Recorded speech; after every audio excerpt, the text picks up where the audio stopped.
Então vamos começar a nossa última aula. Vamos fazer uma oração. Senhor nosso Deus, nós te louvamos por esse dia, pela tua graça, pelo teu amor, por estarmos aqui, Senhor Deus, reunidos para aprendermos a tua palavra, sobre aquilo, Senhor Deus, que a tua igreja, Senhor Deus, vem fazendo ao longo, Senhor Deus, de todos estes anos. Pai, que possamos aprender, Deus, com isso, a ter mais confiança no Senhor, a buscar mais o Senhor, a ter mais convicção do que Jesus Cristo fez na cruz por nós, para que nós venhamos, Senhor Deus, um dia estarmos todos juntos, glorificando a Ti na eternidade, Pai. Em o nome de Jesus. Amém e amém. Então hoje nós vamos ver a quinta e sexta última aula. Hoje nós vamos começar então com a quinta aula, que fala sobre a igreja moderna. Vamos falar sobre avivamentos, missões e a expansão mundial.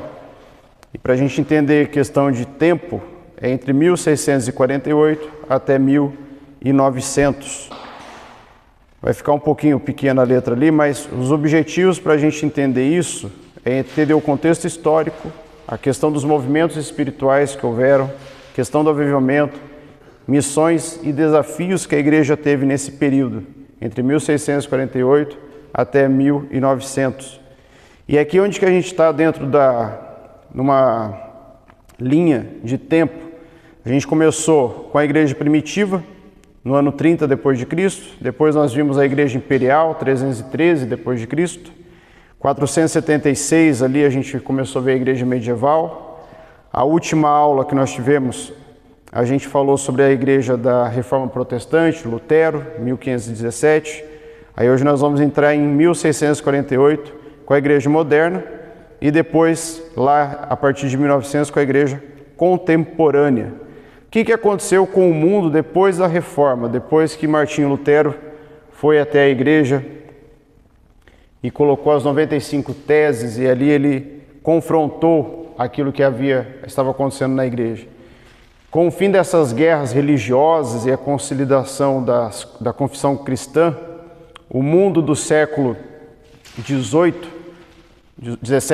apresentava um cenário de profundas transformações.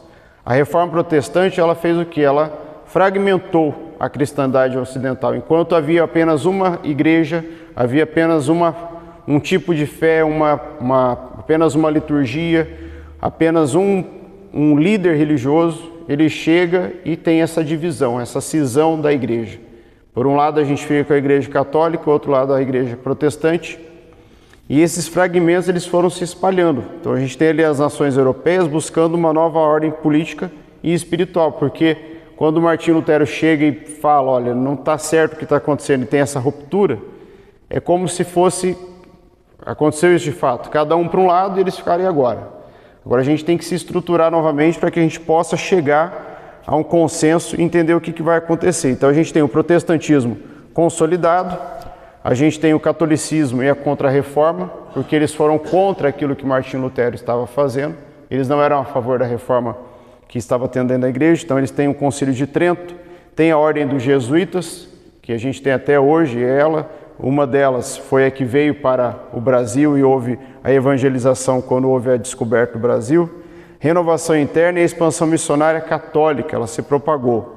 E depois os estados nacionais em crescimento. Ali a gente já tinha um poder público separado da igreja. Porque se a gente for lembrar das nossas aulas, o que a gente tinha? A gente tinha um período em que tinha reis e a igreja estava ali sem ser uma instituição ainda. Fazia parte do povo e tinha as orações, tinha os templos, mas ela não tinha um poder. Quando o governo, o Estado começa a enfraquecer, a igreja toma o lugar que era do Estado. E aí a gente tem agora a igreja forte, como instituição. A gente tem o início dos papas, o início do papado. E com a quebra da reforma com Martinho Lutero, a gente tem agora o poder separado. Política de um lado, igreja do outro. Política cuida de uma coisa, igreja cuida de outra coisa. E a gente tem muito agora, fortemente, as religiões ligadas à identidade nacional. A gente vai ver mais à frente aqui que houve um período em que cada reinado, cada rei, cada povoado, eles poderiam escolher qual seria a sua religião. Então daí a gente tem uma expansão de religiões por toda a região da Europa. E daí a gente vai ver também agora sobre a paz de Westfália, que foi o encerramento da Guerra de 30 anos, que começou ali em 1648. Ela encerrou uma guerra de 30 anos que foi devastadora sobre toda a Europa e assolou ela por décadas. E esse tratado histórico redefiniu as fronteiras políticas e religiosas. O que acontece? Quando tem uma guerra, aquele país que está entrando em guerra e ele perde, ele acaba por perder também espaços geográficos.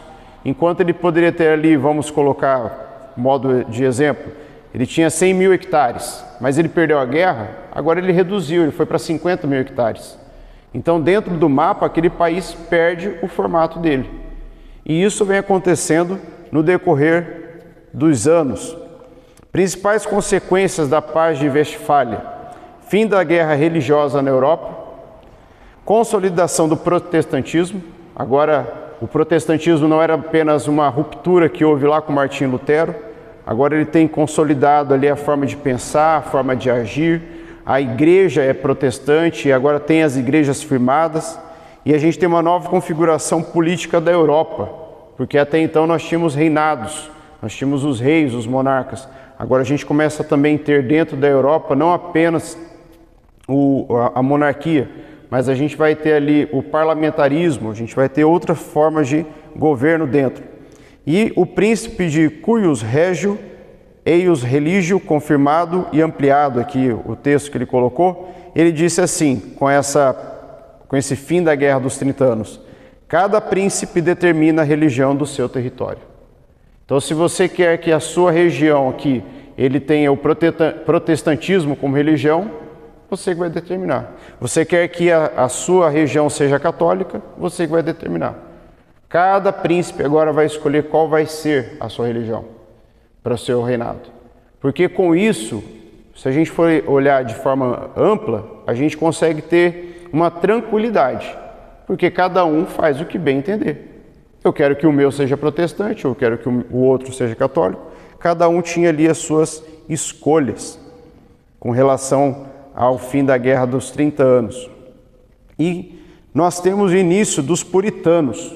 Hoje a gente usa o termo puritano para uma pessoa recatada, uma pessoa santa, uma pessoa que não faz coisas erradas. Mas quem eram os puritanos? Eles eram cristãos reformados que desejavam purificar a igreja da Inglaterra das influências católicas remanescentes. Surgiu no século 6 e 7 e buscavam uma fé genuína, baseada nas escrituras e vivida com profunda seriedade espiritual. O objetivo central dos puritanos era reformar a igreja e a sociedade a partir da palavra de Deus, promovendo santidade pessoal, disciplina familiar e uma vida cristã coerente e comprometida. Eles chegam numa época que eles falam assim, olha, nós não vamos concordar com aquilo que está sendo feito. Está tendo muita bagunça, muita baderna, é muito diz que me diz, é muito achismo de quem está ali governando. E os puritanos falaram assim, nós vamos seguir à risca aquilo que está na palavra de Deus. E daí nós temos 3 pontos importantes que eles seguiam: a Bíblia, santidade e disciplina.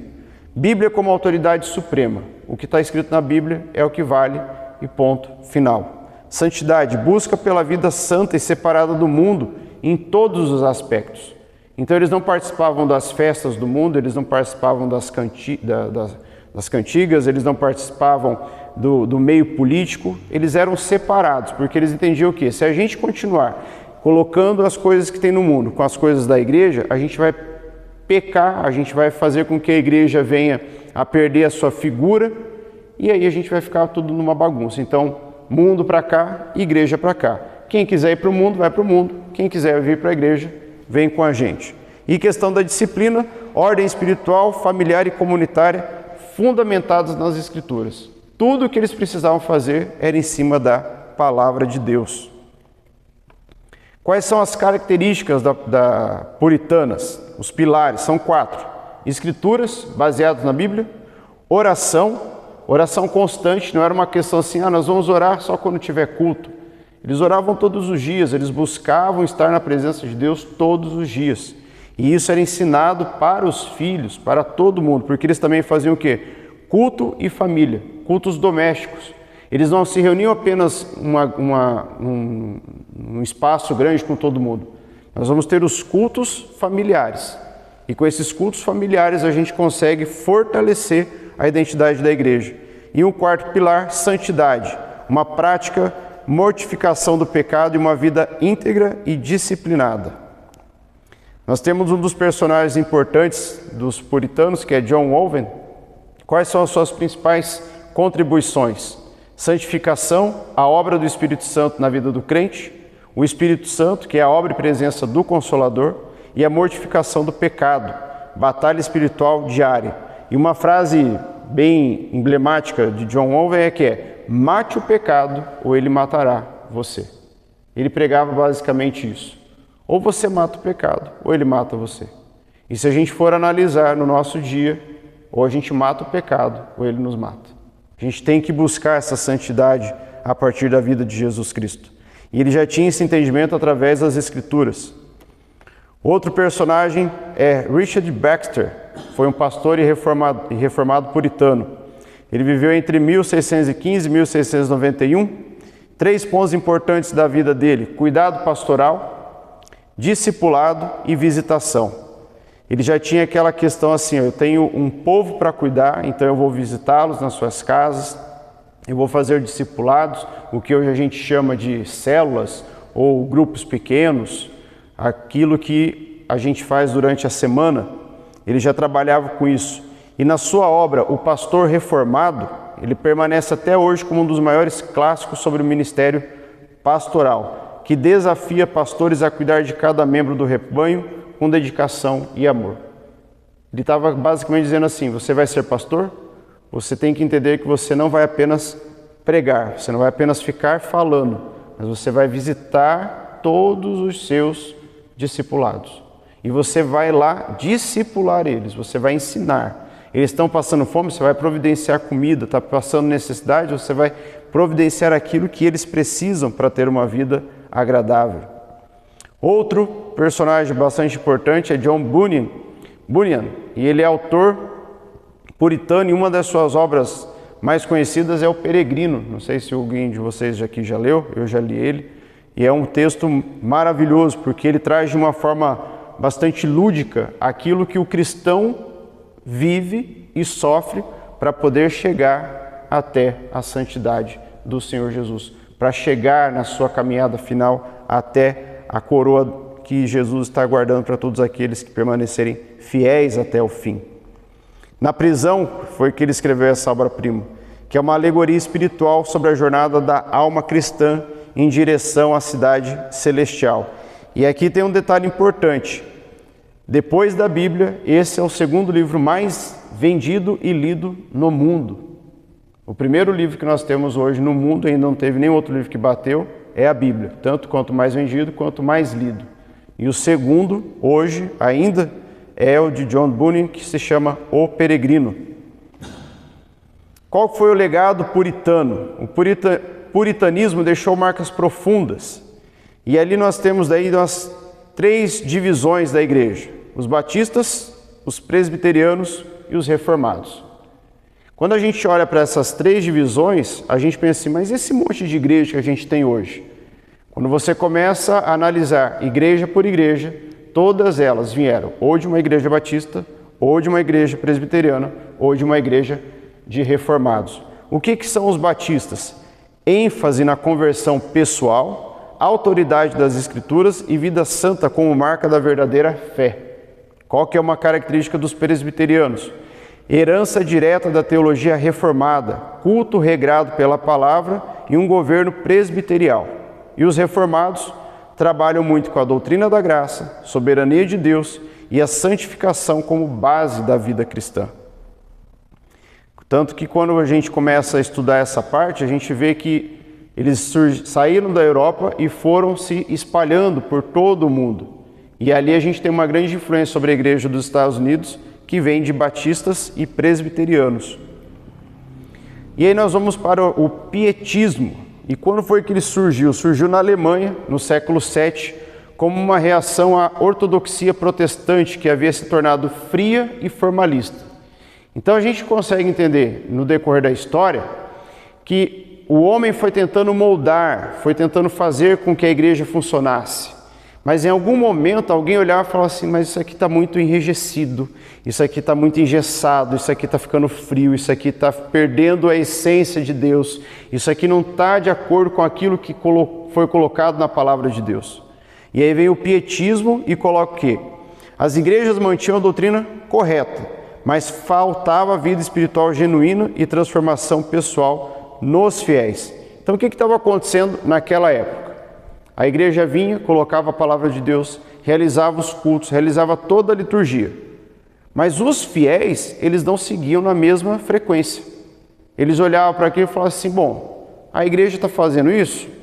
Tudo bem, mas eu vou fazer da minha forma. Eu não vou agora mais seguir a regra de todo dia ter que orar? Não, eu vou orar de vez em quando, ou quando eu sentir vontade. Todo domingo eu tenho que ir na reunião lá da igreja. Toda semana eu tenho que me reunir com os irmãos? Não. E aí o pietismo vem para quebrar isso. Começa ali na Alemanha luterana. Por que a Alemanha luterana? Foi a região da Alemanha onde Lutero tinha grande influência e fez toda aquela questão da reforma. Mas tinha um problema central. A ortodoxia sem vida espiritual é a fé havia se tornado intelectual e ritualística. Aí é quando a gente começa a observar o seguinte fato. As pessoas estão muito intelectual diante da palavra de Deus. Elas têm um entendimento perfeito de Gênesis, Apocalipse. O significado das palavras. Essa palavra que vem do latim, que vem do grego, que vem do aramaico, significa isso, isso, isso, isso. E essa parte da Bíblia fala de tal ponto e significa isso. Fica mais na parte intelectual, mas perde a essência do Senhor. É como se eu colocasse para vocês num culto e falasse assim, agora eu vou ensinar para vocês o beabá de toda a Bíblia. Não, mas e o Espírito Santo? Não, deixa o Espírito Santo de lado. E se ele se manifestar, a gente pede para ele ficar calminho aqui, porque eu tenho que ensinar toda a parte didática da palavra de Deus. Deixa o manifestar de Deus para outra hora. E a ortodoxia, ela acaba por fazer isso. Ela vai esfriando. Então a gente tem que ter um controle, um equilíbrio entre a ortodoxia e essa manifestação da ação do Espírito Santo. Porque o Espírito Santo não necessita que eu saiba 3, 4 línguas.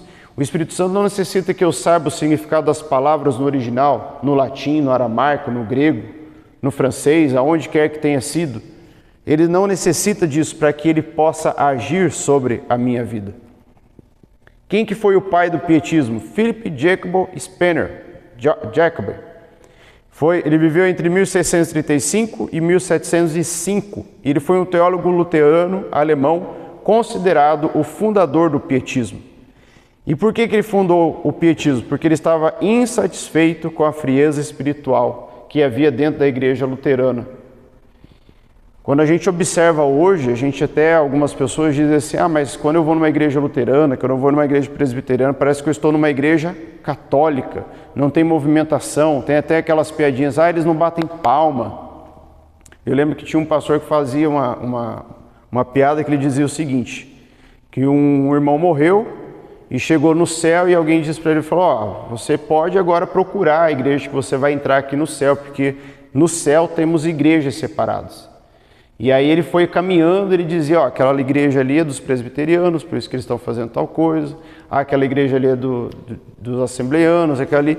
E aquela ali? Não, aquela ali você não fala nem toca no nome, porque aqueles são os batistas. E eles acham que só eles estão no céu. Então essas piadas vinham para falar o seguinte, pare de querer ser tão perfeito ao ponto de você não deixar que nem o Espírito Santo se manifeste na sua vida. Porque você acaba levando a espiritualidade a um nível que você não vive. Você leva ela só para o lado didático, para o lado intelectual. E a ação do Espírito Santo você não permite que ocorra na sua vida. E ainda há hoje, creio, vendo algumas situações de alguns pastores que não permitem a manifestação do Espírito Santo. Ele quer só aquela ritualística hoje. Nós vamos levantar, vamos cantar um louvor, nós vamos fazer uma oração, você senta... Você não precisa nem bater palma, você não precisa manifestar no Espírito Santo. Oração em línguas? Não, isso não existe. E tem pessoas que ainda vivem nesse meio de pensar que forma isso. Qual que é a obra principal do pietismo? É a Pia desideria, que significa desejos piedosos, que é um apelo apaixonado pela reforma espiritual da igreja luterana. O que eles defendiam? Conversão, pequenos grupos, estudo bíblico, oração e santidade. Veja que eles continuam seguindo uma ortodoxia que vinha, mas ele fala assim, mas não precisa ser tão fria. Vamos ter pequenos grupos, as pessoas conversando, vamos ter uma vida de oração, de santidade, vamos buscar a Deus, vamos buscar o manifestar do Espírito Santo sobre as nossas vidas. Qual que é o legado pietista? Ele deixa um legado duradouro que transformou profundamente o protestantismo nos séculos seguintes. E ele deixa dois nomes importantes ali. O primeiro é John Wesley, que foi profundamente influenciado pelo pietismo moraviano, e Wesley desenvolveu o metodismo como ênfase na santidade, grupo de prestação de contas e evangelização. Foi ali que daí nasceu a igreja metodista. Nós temos aqui próximo da nossa igreja também. Grandes avivamentos, o fervor devocional pietista preparou o terreno para o avivamento do século XVIII. Aqui é quando a gente tem a manifestação do Espírito Santo de tal forma que dos momentos mais emblemáticos é quando John Wesley está pregando, e os relatos é que as pessoas que estavam ali ouvindo, elas começavam a cavar, porque elas queriam esconder a cara delas de Deus, de tanta vergonha que elas estavam sentindo do pecado que elas haviam cometido. Não era ele, era o Espírito Santo agindo ali, era um avivamento do Espírito Santo sobre aquelas vidas para entender, olha, a vida que vocês estão levando não condiz com aquilo que eu desejo para a vida de vocês. Vocês estão vivendo uma vida de farsa, vocês estão vivendo uma vida de mentiras. E também tivemos ali o começo das missões modernas, como William Carey, que teve uma questão de missões modernas no sentido de quê? De fazer grandes caravanas. Primeiro grande despertamento ali no século XVIII. Essa aqui é uma das imagens reais do momento em que eles estão ali pregando, chamado colônias americanas. É quando daí a igreja sai da Europa e vai para os Estados Unidos, ali na região que hoje nós conhecemos como os Estados Unidos. E a fé havia se tornado rotineira e sem vida, com pouca transformação pessoal. Era aquela coisa batida. Então nós vamos levantar, vamos fazer uma oração, vamos cantar um cântico, vamos ler a Bíblia e todo mundo pode ir embora para casa. E aí não tinha manifestação do Espírito Santo, não tinha uma transformação pessoal. As pessoas estavam indo à igreja apenas por um ritual. Se eu não for na igreja, o pastor, o padre, quem quer que seja que está lá governando, que está lá cuidando, ele vai chamar a minha atenção. E aí as pessoas estavam perdendo essa essência de buscar a Deus. Elas estavam indo mais pelo fato de eu tenho que manter um checklist. Hoje eu fui na igreja, hoje eu fui no culto, hoje eu fui na reunião. Mas o que aconteceu? O que falou? Não sei. Passou. Um ponto importante, Jonathan Edwards, teólogo e pregador avivalista. Foi um dos maiores teólogos e pregadores da história americana, figura central do primeiro grande despertamento nas colônias americanas. Seu sermão mais famoso, Pecadores na mão de um Deus irado. Ele é bem extenso, não sei se você já teve a oportunidade de ler. Tem ele já feito em livro, e eu tenho lá na minha casa esse livro, se alguém quiser emprestado, pode me pedir. Mas é um texto assim que você lê e não tem como não ter uma transformação dentro de si após ler ele. Principais obras dele: A Vida Religiosa Verdadeira e A Liberdade da Vontade. George Whitefield, o grande pregador ao ar livre, foi um dos mais poderosos pregadores do primeiro grande despertamento. Há relatos que ele pregava ali para multidões que alcançavam de 20 a 30 mil pessoas em uma única vez. As pessoas se reuniam para ouvir a palavra de Deus porque elas estavam sentindo fome. O Espírito Santo estava vindo ali, sendo derramado sobre a vida daquelas pessoas. E aí uma das frases da mensagem central dele era o quê? Nasça de novo. A sua vida não pode continuar sendo a mesma que você está tendo. Você aceitou Jesus Cristo, você se converteu, você aceitou viver essa vida, você tem que nascer de novo, você tem que deixar o velho homem para trás, ele está morto. Agora você não busca mais as coisas que você buscava antes. Resultados desse avivamento: conversões em massa, uma renovação espiritual e o crescimento das igrejas. Porque entenda que o avivamento ele não foi apenas emocional. Não era uma coisa que as pessoas iam e choravam por causa dos acordes da música, por causa do louvor que era cantado, ou por causa da fumaça que era colocada dentro da igreja. Como hoje a gente ainda tem isso muito forte. Há uma crítica muito grande sobre pessoas que vão às igrejas e elas acabam chorando e aí para e pensa para lá. Aquela pessoa ali chorou por causa do acorde musical, ela chorou por causa de uma fumaça, ela chorou por causa da luz.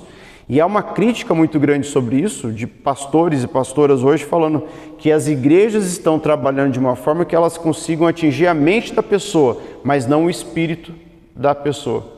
Porque quem está aqui em cima trabalha mais com trabalhar emocional do que espiritual.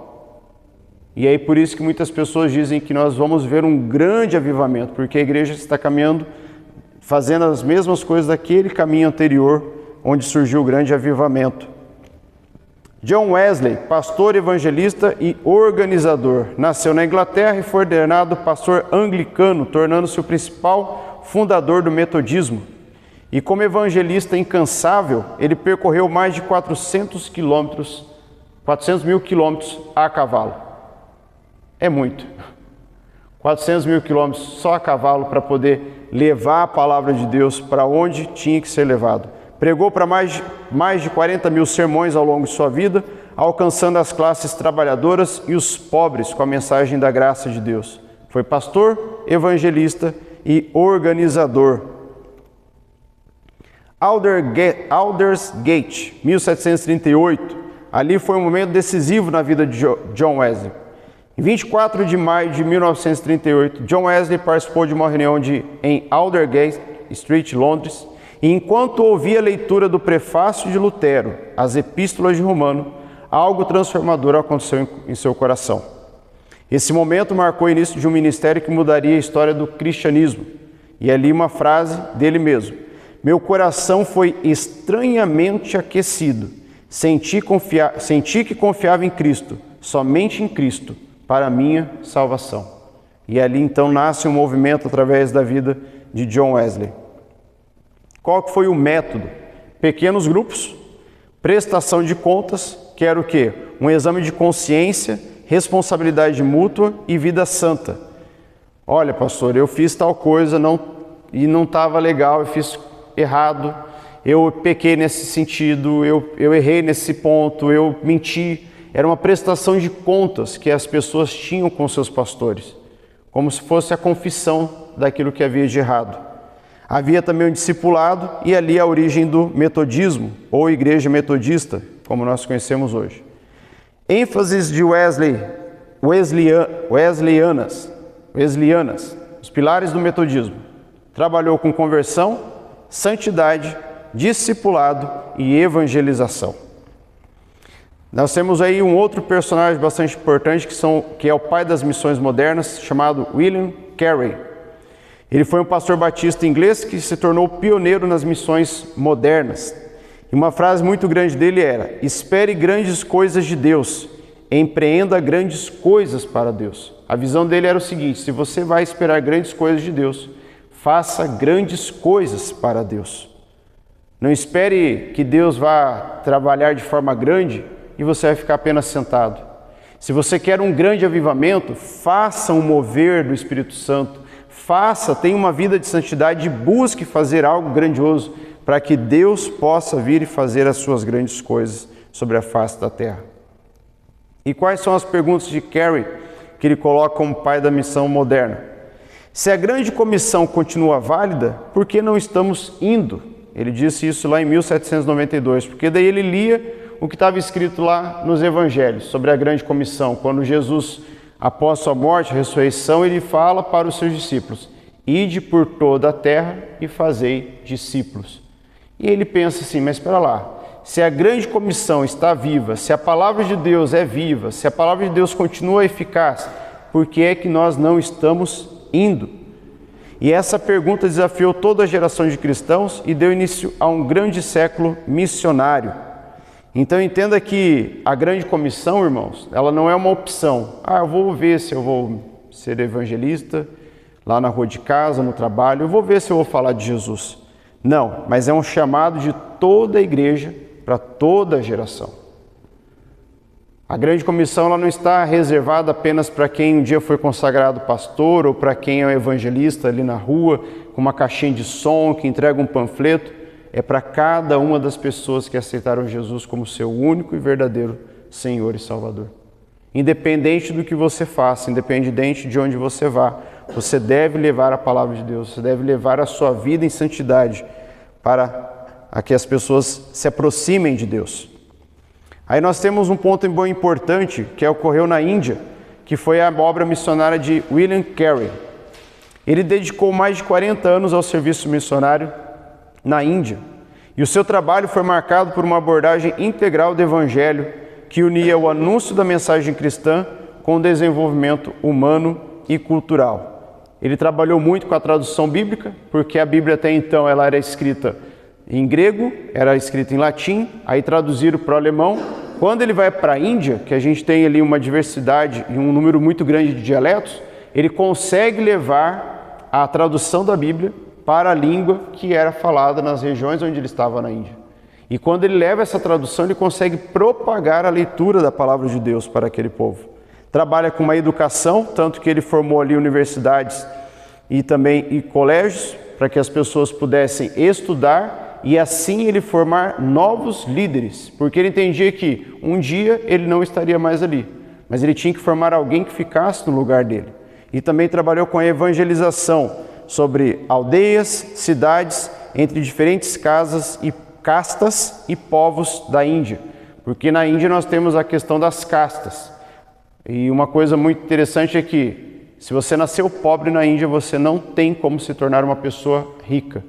Você pertence àquela casta. Mas ele conseguia atingir todas as castas, desde a mais baixa até a mais alta. Outros missionários importantes aqui que a gente tem, David Livingstone, Adoniram Jr., que trabalhou sobre a África. Nós temos Hudson Taylor, nós temos William Carey, que trabalhou ali na China e também na Índia.